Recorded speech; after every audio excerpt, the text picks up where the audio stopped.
بسم اللہ الرحمن الرحیم۔ السلام علیکم خواتین و حضرات، میں ہوں آپ کا جنید سلیم اور آپ دیکھ رہے ہیں انصاف ڈیجیٹل۔ ہماری اس درخواست کے ساتھ کہ برائے کرم ہمارے اس فیس بک اور یوٹیوب چینل کو خود بھی سبسکرائب کریں اور اپنے دوستوں اور عزیز رشتہ داروں کو بھی اس جانب ضرور مائل کریں۔ ناظرین، عمران خان نے آرمی چیف کے نام خط لکھا ایک ایسے موقع پر جب یہ سمجھا جا رہا تھا کہ عمران خان کی رہائی کے لیے امریکہ سے کوئی پیغام آئے گا تو یہ ایک مداخلت ہوگی۔ عمران خان نے براہ راست آرمی چیف کو خط لکھ کے گھر کے معاملات گھر کے اندر ہی طے کرنے کی ایک بہت بڑی پیشکش کی ہے، اور میرے ذرائع کے مطابق عمران خان کے اس خط کو متعلقہ حلقوں میں بہت سنجیدگی سے لیا جا رہا ہے۔ اس کا اندازہ نون لیگی رہنماؤں کی چیخوں اور واویلے سے بھی کیا جا سکتا ہے۔ اپنے خط میں عمران خان نے پھر کہا ہے کہ فوج بھی میری ہے اور ملک بھی میرا۔ اپنے خط میں خان نے کہا ہے کہ ملکی سلامتی اور استحکام کے لیے ضروری ہے کہ فوج اور عوام کے درمیان خلیج کو کم کیا جائے، اور اس بڑھتی ہوئی خلیج کو کم کرنے کی صرف ایک ہی صورت ہے کہ فوج اپنی آئینی حدود کے اندر واپس جائے، سیاست سے مکمل طور پر علیحدگی اختیار کرے، اور یہ کام فوج کو خود کرنا ہے، ورنہ یہی بڑھتی ہوئی خلیج جو ہے وہ قومی سلامتی کی اصلاح میں فالٹ لائن بن جائیں گی۔ اور یہ ملکی تاریخ میں شاید پہلی بار ہوا ہے کہ ایک قیدی نے ملک کے سب سے طاقتور شخص کو خط لکھا ہے۔ اس خط میں انہوں نے گزشتہ 3 سال کے واقعات کا احاطہ کیا اور ایک بار پھر ان واقعات کو ریکارڈ پر لایا گیا۔ خان نے اپنے خط میں کسی سے کوئی این آر او نہیں مانگا، بلکہ ان کی جو ٹون ہے وہ بھی بڑی دو ٹوک واشگاف نظر آ رہی ہے۔ انہوں نے بطور سابق وزیر اعظم جو محسوس کیا اسے پوری طرح بیان کر دیا۔ اس پر عمران خان کے اس خط پر سارے حکمران جو ہیں، پوری حکومت جو ہے وہ بہت زیادہ پریشان ہے، اور جب بھی کوئی ایسی بات ہوتی ہے جسے پتہ چلتا ہے کہ پی ٹی آئی اور اسٹیبلشمنٹ کے درمیان برف پگھل سکتی ہے تو نون لیگ کے مجاوروں کی نیندیں حرام ہو جاتی ہیں اور ان کے دانت ٹک ٹک کرنے لگ جاتے ہیں۔ رانا ثناء اللہ اس پر سب سے زیادہ بے چین ہے، جن کا کہنا ہے کہ پتہ چلایا جائے کہ جیل سے یہ خط کیسے آ رہے ہیں، اس خط کے پیچھے کون سی لابیز کام کر رہی ہیں، اور یہی سوچ کے ہی تو اصل میں رانا ثناء اللہ صاحب پریشان ہیں کہ خط اگر باہر آ گیا ہے تو دیر از سم تھنگ۔ تو رانا ثناء اللہ صاحب، آپ کی پریشانی بالکل بجا ہے اور آپ کا سوال بھی بالکل بجا ہے میرا خیال ہے۔ تو انہوں نے کہا ہے کہ پریشانی کے عالم میں کہا ہے کہ پی ٹی آئی پارلیمنٹ کے اندر بیٹھ کے بات کرے، یعنی وہ اس بات پر جال بن رہے ہیں کہ تحریک انصاف براہ راست آرمی چیف کو مخاطب کیوں کر رہی ہے۔ اچھا، کچھ بھونپو یہ تبصرہ کر رہے ہیں کہ عمران خان اپنے موقف سے پیچھے ہٹ رہے ہیں۔ یہ ایسے نالائق ہیں ناظرین، مجھے پورا یقین ہے کہ ان میں سے بیشتر نے عمران خان کا خط سرے سے پڑھا بھی نہیں ہوگا، اور اس کی ایک بڑی وجہ یہ ہے کہ خط انگریزی میں ہے، مگر اب تو اس کا اردو ترجمہ بھی میرے خیال سوشل میڈیا پہ وائرل ہے، تو وہاں سے دیکھ لیں۔ یہ خط ناظرین معاملات کے حل کے لیے عمران خان کی ایک بہت سچی بات ہے کہ مخلصانہ کوشش نظر آتی ہے، بغیر کسی کی جھکے اور بغیر اپنا دو موقف جو ہے وہ دو ٹوک انداز میں بیان کیا ہے، اور وہاں پہ بیان کیا ہے جہاں پہ بیان کیا جانا چاہیے، اور اگر اس پر بھی ٹھنڈے دل سے غور نہ کیا گیا تو ملک کو سیاسی، معاشی اور اخلاقی دلدل سے نکالنے کا ناظرین یہ ایک سنہری موقع کھو دیا جائے گا۔ بہرحال عمران خان نے ایک بار پھر خط لکھ کر حجت تمام کر دی ہے۔ کل جب وہ سخت گیر پالیسی پہ عمل کریں گے تو پھر ان پر کوئی تنقید نہیں کر سکے گا، کیونکہ موجودہ حکمرانوں نے سڑکوں پر احتجاج کے سوا ہر راستہ بند کر دیا، احتجاج کا راستہ بھی بند کر دیا۔ اور اس ضمن میں سب سے اہم بات یہ ہے کہ کیا آرمی چیف ملک کے سب سے مقبول لیڈر کے اس خط کا جواب دیتے ہیں یا نہیں، یا پھر وہ اپنا جواب پبلک کرتے ہیں، یا بیک چینل رابطوں کے ذریعے اس خط کا جواب دیتے ہیں۔ اچھا ناظرین، اس حوالے سے طلال چودھری صاحب نون لیگ سے یاد ہے، طلال چودھری صاحب کا ایک فرمان نظر سے گزرا ہے کہ حکومت کو غریب عوام کی مشکلات کا بہت زیادہ احساس ہے، اور اسی لیے پٹرول کی قیمتوں میں یکدم بڑا اضافہ نہیں کیا گیا بلکہ آہستہ آہستہ معمولی اضافہ کیا جا رہا ہے، اور یہ خیال ہے۔ تو میرا خیال ہے کہ طلال صاحب، آپ نے جو بم پھوڑنا ہے وہ ایک ہی دفعہ پھوڑ دیں، آپ نے جو اضافہ کرنا ہے، بری خبریں سنانی ہے، جس پیک تک لے کے جانی ہے پیٹرول کی پرائسز، وہ لے جائیں۔ آپ کی آہستہ آہستہ اضافے والی بات ہم پہ، یہ قوم پہ احسان نہ کریں۔ وہ پہلے بھی شاید آپ کو سنا چکا ہوں نا کہ ایک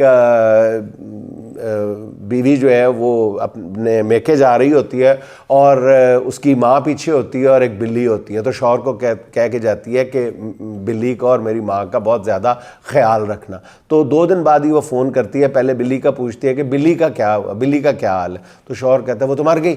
وہ رونے لگ جاتی ہے اونچی اونچی، اور یہ اس بات پہ کہتی ہے تمہیں بتانے کا طریقہ بھی نہیں آتا بری خبر. تو اور میں کیسے بتاؤں؟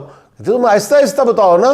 تم کہو کہ وہ بلی چھت پہ کھیل رہی تھی اور کھیلتے کھیلتے وہ نیچے گری، اس کی ٹانگ ٹوٹ گئی، میں ہسپتال لے کے گیا، 2 دن اس کا علاج ہوتا رہا، اور پھر وہ تیسرے دن مجھے تم بتاتے کہ وہ مر گئی ہے. اچھا چلو چھوڑو، میری امی کیسی ہیں؟ تو شوہر کہتا ہے وہ چھت پہ کھیل رہی ہیں. تو جو حضور والا آپ نے جس چھت پہ کھیلنا ہے وہ ابھی کھیل لیں جا کے. اچھا ناظرین، آرمی چیف کے نام پر یہ جو خط لکھا ہے خان نے، اس پر میرا خیال ہے کہ نون لیگی حکمرانوں کی پریشانی جو ہے وہ بے معنی نہیں ہے.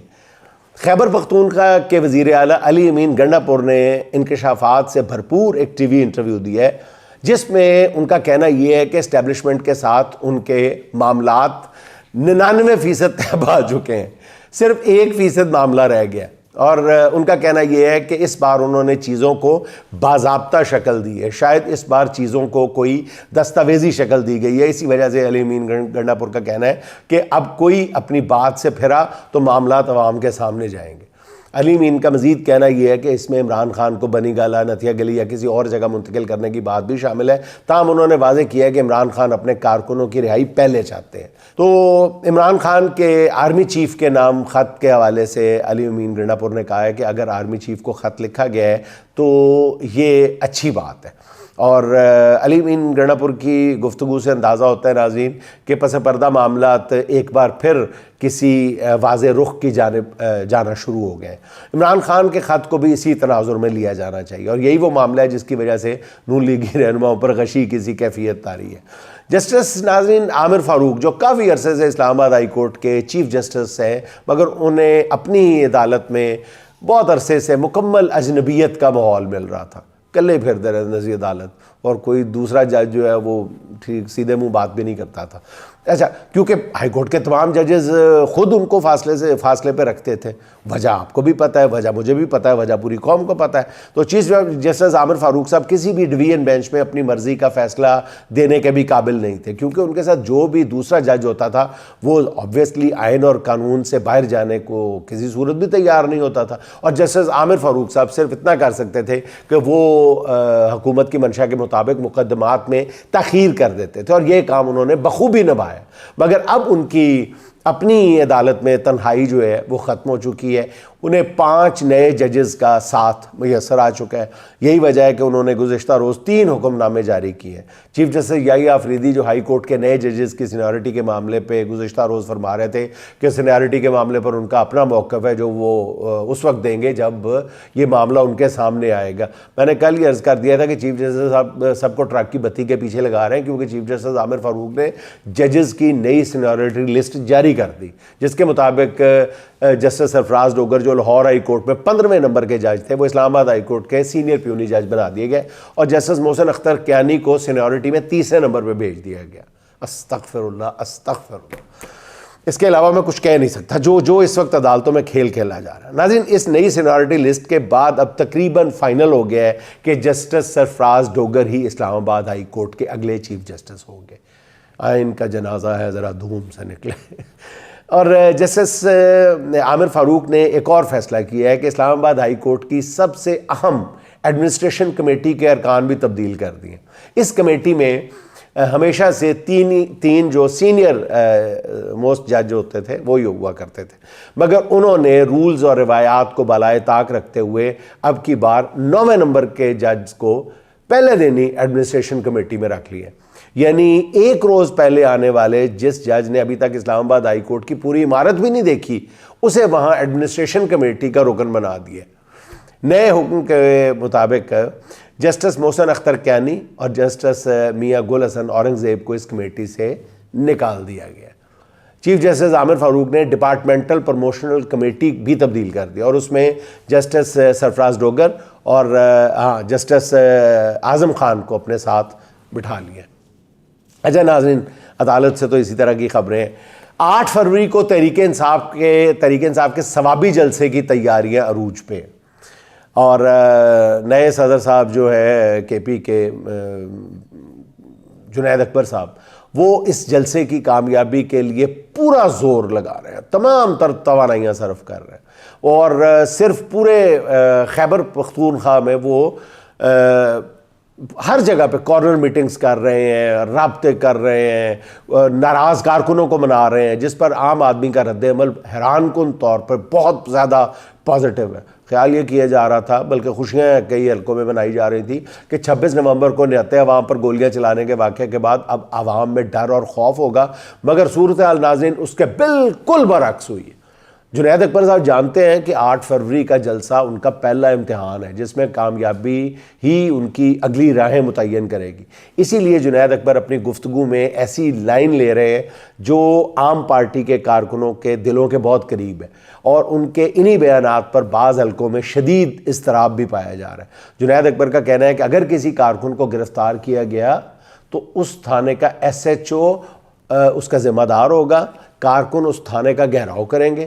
دوسری طرف ناظرین، زیادہ جو حیران کن بات ہے کہ عالیہ حمزہ بہت کمزور سی، بہت ہی بیچاری، اب جن کو اور اوپر سے لمبی قید کاٹ کے آئی ہیں، وہ پارٹی کے اندر، پنجاب میں پارٹی کے اندر کارکنوں اور رہنماؤں سے ملاقاتیں کر کے ان میں جوش پیدا کرنے کی کوشش کر رہی ہیں، ان کو آرگنائز کر رہی ہیں، طریقہ کار طے کیا جا رہا ہے۔ ان کا کہنا یہ ہے کہ جو رہنما اب عمران خان کے بیانیے کا بوجھ نہیں اٹھا سکتا وہ فوراً پارٹی چھوڑ دے، اور اس سے اندازہ لگایا جا سکتا ہے ناظرین کہ پی ٹی آئی کے اندرونی معاملات کس طرف بڑھ رہے ہیں۔ اگر بات پھر سڑکوں پہ احتجاج کی آ گئی تو اس بار معاملہ کس قسم کی پارٹی کی عادت سے ہوگا، یہ آپ بخوبی اندازہ لگا سکتے ہیں۔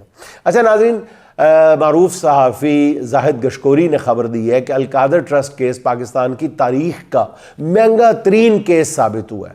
ان کا یہ کہنا ہے کہ اس کیس پر حکومت کے 3 ارب روپے سے زیادہ کا خرچہ ہوا ہے، اور دوسری خبر اسی کیس کے حوالے سے ہے کہ اس کیس کا فیصلہ سنانے والے جج ناصر جاوید رانا کو ڈسٹرکٹ اینڈ سیشن جج ویسٹ تعینات کر دیا گیا ہے۔ ڈسٹرکٹ جوڈیشری میں ناظرین یہ سب سے سینئر عہدہ سمجھا جاتا ہے۔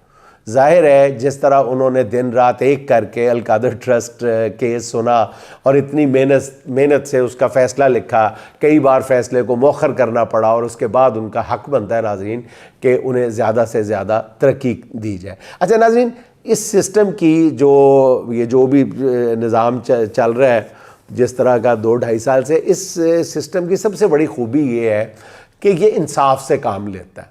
یہ اپنے میرٹ کے مطابق پورے انصاف سے کام لیتا ہے کہ اپنے ساتھ سسٹم کے ساتھ تعاون کرنے والوں کو پوری طرح سے نوازتا ہے، اور سسٹم کی مزاحمت جو لوگ کرتے ہیں، جو لوگ ان کی بات نہیں مانتے، ان کو سزا دینے میں وہ کوئی کنجوسی سے کام نہیں لیتا، یعنی اور کوئی پردہ داری نہیں رکھی جاتی، کھل کے دونوں کام کیے جاتے ہیں، سزا بھی دی جاتی ہے، اپنوں کو یعنی نوازا جاتا ہے، اور مخالفت کرنے والوں کو ٹکا کے سزا دی جاتی ہے۔ دونوں کام چھپ چھپا کے نہیں کیے جاتے، کوئی فیس سیونگ نہیں رکھی جاتی اپنے لیے، ٹھک ٹھا کر کے کیا جاتا ہے۔ لوگ تنقید کرتے ہیں تو کرتے رہیں، یہ اس سسٹم کی سب سے بڑی خوبی ہے۔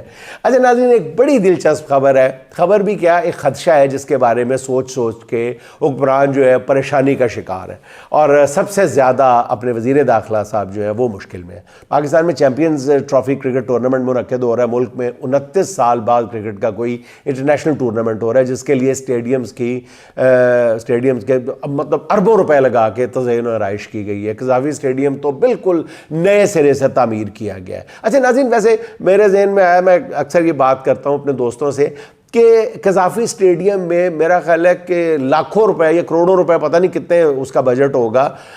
نقوی صاحب کو پیسے کھلے خرچ کرنے کا پتہ نہیں کیوں شوق ہے، لوگ مختلف قسم کی باتیں کرتے ہیں، تو میں کسی ان کی نہیں جاتا، میں سیدھی بات کر رہا ہوں۔ میرے سمجھ میں نہیں آتا کہ وہ خندق کھودنے کا مقصد کیا ہے۔ اگر یعنی وہ دور ہیں بہت زیادہ ناظرین، اور وہ رکاوٹ ختم کرنی تھی جنگلے کی، اور ان کو آنے سے روکنا بھی تھا، ناظرین آپ مجھے کسی انجینئر سے پوچھ کے بتا دیں کہ وہاں پہ ایک خاردار باڑ لگائی جا سکتی تھی، وہ جس کا رنگ بنا ہوتا ہے، وہ 2-2.5 فٹ 3 فٹ اونچی لگائی جا سکتی تھی, 3-4 فٹ وہ چوڑی ہوتی ہے, وہ میرا خیال ہے کہ چند ہزار روپے کی آ جانی تھی, وہ لاکھ روپے کی 2 لاکھ روپے کی آ جانی تھی, وہ گراؤنڈ کی چاروں طرف وہ رکھی جا سکتی تھی.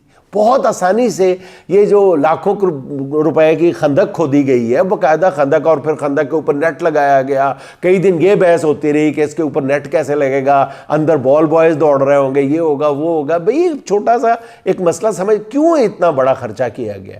اسی طرح اور بھی کئی اخراجات ہیں جس پہ لوگ جو ہیں وہ انگلیاں اٹھا رہے ہیں. اچھا ناظرین, قذافی اسٹیڈیم میں تماشائیوں کے بیٹھنے کی گنجائش جو ہے وہ 28,000 سے بڑھا کر 35,000 کر دی گئی. اسٹیڈیم میں نئی کرسیاں نصب کی گئی ہیں, نئی ڈیجیٹل سکرینز لگائی گئی ہیں, فلڈ لائٹس میں نئی LED لائٹس نصب کی گئی ہیں. پنڈی اور کراچی کے اسٹیڈیم بھی تزئین و آرائش کی گئی ہے, ان کی بھی لاکھوں کروڑوں لگے ہوں گے. PCB کے چیئرمین اس کا کریڈٹ بھی لے رہے ہیں, مگر ساتھ ہی ناظرین ان کو یہ غم بھی کھائے جا رہے ہیں کہ میچز کے دوران یہ چمچماتے ہوئے اسٹیڈیم کہیں قیدی نمبر 804 کے نعروں سے نہ گونج اٹھے, کیونکہ اگر ایسا ہوا تو اس بین الاقوامی ایونٹ کے موقع پہ اسٹیڈیم میں تشدد کا جو استعمال ہے وہ نہیں کیا جا سکے گا. ایسا کیا گیا تو یہ ایک اور بڑی بین الاقوامی خبر بن جائے گی اور اس کا رد عمل بہت پریشان کن ہو سکتا ہے. اب سوشل میڈیا پہ ابھی سے کچھ سرکاری اہلکاروں کو بخار چڑھ گیا ہے اور وہ کہنا شروع ہو گئے کہ PTI کے کارکنوں کو ہدایت کی گئی ہے کہ وہ زیادہ سے زیادہ ان میچز کے ٹکٹ خریدیں تاکہ میچ کے دوران شو لگایا جا سکے. حکمرانوں کی سوچ کا یہی انداز اصل میں مسئلہ ہے, اور انہیں اندازہ ہی نہیں ہے کہ عمران خان کی محبت اب صرف تحریک انصاف کے کارکنوں تک محدود نہیں ہے. عمران خان پوری قوم کے دلوں کی دھڑکن بن چکا ہوا ہے, اور میچز کے دوران اسٹیڈیم میں جتنے بھی کارکن ہوں گے ان میں سے ایک معتاد اندازے کے مطابق 80% سے زیادہ جو ہے وہ قیدی نمبر 804 کے حامی اور دیوانے ہوں گے. اور یہ تماشائی جب بھی جوش میں آئیں گے تو عمران خان کی محبت کے نعرے لگائیں گے. تو مجھے نہیں سمجھ آ رہی کہ کیسے روکا جائے گا یہ. بہرحال روکنے کے طریقے بھی بہت ہیں, وہ جن کو میڈیا رائٹس دیے جاتے ہیں ان کے ساتھ پابندیاں لگائی جائیں گی, پتہ نہیں کیا کیا کیا جائے گا. یعنی جتنی توجہ اس وقت کرکٹ پہ ہے اس سے دگنی توجہ جو ہے وہ عمران خان کے نعرے روکنے پہ ہے. اچھا ناظرین, حکومت کو سب سے زیادہ جو اس وقت پریشانی ہے وہ امریکہ کی جانب سے ہے. حکمرانوں کو روز یہ دھڑکا لگا رہتا ہے, آئی کیا ٹویٹ, اور ٹرمپ ان پر کوئی تلوار گرانے والا. اس دوران ناظرین جو ولسن نے ایک بار پھر وہی 3 حرفی ٹویٹ کر دیا, یعنی فری عمران خان. اب پتہ نہیں محسن نقوی نے جو ولسن سے ملاقات کے دوران کیا کہا ہے, یا ہمارے وزیر داخلہ کی کسی بات کا وہ اتنا برا منا گئے ہیں کہ پہلے وہ ہفتہ وار ٹویٹ کیا کرتے تھے, اب وہ روزانہ کی بنیاد پہ کرنا شروع ہو گئے. ہو سکتا ہے کہ آنے والے دنوں میں وہ دن میں 3 دفعہ بھی کرنا شروع کر دیں. اس دوران ناظرین ہمارے دوست عدیل راجہ صاحب نے خبر دی ہے کہ جینٹری بیچ کے بعد بڑی کوشش کے بعد ایک اور اسی طرح کا کردار پاکستان آنے والا ہے, جو غالباً اگلے 1-2 روز میں اسلام آباد میں خیمہ جمائے گا. وہ پاکستان میں سرمایہ کاری کے دعوے کرے گا, اور اس بار اس مقصد کے لیے ایک پاکستانی امریکن کا انتخاب کیا گیا. اور اس پاکستانی کا مینہٹن میں گاڑیوں کا کاروبار ہے, اور یہ امریکہ میں کئی پاکستانی صحافیوں کے میزبان کے فرائض سر انجام دیتے رہے. ہماری تو ناظرین بھائی اتنی دعا ہے کہ اب کی بار جو بھی امریکہ سے آئے وہ عملی طور پہ بھی کچھ سرمایہ کاری کر جائے, دوبارہ جینٹری بیچ جیسا فراڈیا نہ لانچ کیا جائے, چاہے وہ $100 ہی دے کے جائے, اللہ کے نام پہ دے جائے, کچھ نہ کچھ دے کے جائے, جس سے ایک سیریسنیس پیدا ہو, نظر آئے. اچھا ناظرین, آخر میں ایک چھوٹی سی خبر یہ ہے کہ یوگنڈا کی سپریم کورٹ نے سیویلینز کے ملٹری ٹرائل کو خلاف آئین قرار دے دیا ہے, اور اس فیصلے کو یوگنڈا کی حکومت نے ماننے سے انکار کر دیا. ناظرین بس ایسی میرا دل کیا تو میں نے اپنے ناظرین کے ساتھ اس خبر کو شیئر کر لیا. اس خبر کا کوئی مقصد نہیں تھا. اور ناظرین آخر پہ چلتے چلتے عالم نظامی صاحب کے 2 اشعار سن لیں. ناپتے کیسے میرے ظرف کی گہرائی کو, ناپتے کیسے میرے ظرف کی گہرائی کو, ڈبکیاں خطہ ساحل میں لگانے والے, ڈبکیاں خطہ ساحل میں لگانے والے, اے ہواؤ نہ کہیں ہاتھ جلا لو تم بھی, بجھ گئے میرے چراغوں کو بجھانے والے, بجھ گئے میرے چراغوں کو بجھانے والے. جسم مر سکتا ہے آواز نہیں مرتی ہے, جسم مر سکتا ہے آواز نہیں مرتی ہے, یاد رکھیں میری آواز دبانے والے, یاد رکھیں میری آواز دبانے والے.